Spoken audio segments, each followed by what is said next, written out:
మనము ఎక్కువగా హిందువులమైన మనము పండ్లు కొంటుంటాము. అదేవిధంగా రోడ్ల పైన ఏవైతే మనకు తక్కువ దొరుకుతుంటే అవి కొంటుంటాం. కొనే ముందు చూసి కొనాలి.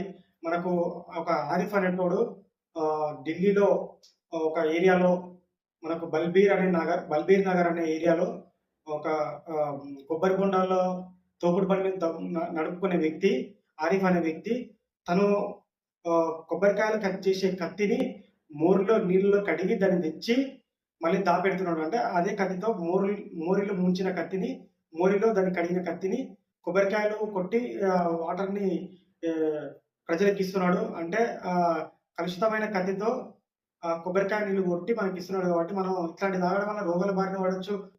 ఇట్లాంటివి చాలామంది ఇప్పుడు చేస్తున్నారు కాబట్టి, మనం ఒకసారి జాగ్రత్తగా బయట పోయినప్పుడు కొనే ముందు ఎవరితో కొంటున్నాం, ఎట్లాంటి వాడితో కొంటున్నాం చూసి కొనండి. లేకపోతే మన ఆరోగ్యం ఖరాబ్ అయితది. మన ప్రాణాలతో చెలగాటం ఆడేవాళ్ళని చూస్తున్నారు కొందరి కోన మేధావులు, కోన శాంతి కాముకులు. కాబట్టి మీరు జాగ్రత్తగా ఉండాలి.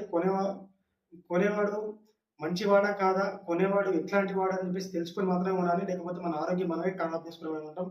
చాలా మటుకు ఇప్పుడు కూరగాయలు మోర్‌లో ముంచి, కూరగాయలు మోర్‌లో కడిగి మళ్ళీ అమ్మడం ఇట్లాంటివి చేస్తున్నారు కాబట్టి తోపుడు బండ్ల మీద ఎవడు అమ్ముతున్నాడు, ఎట్లాంటి వాడు అమ్ముతున్నాడు, వాడు మంచోడా కాదా?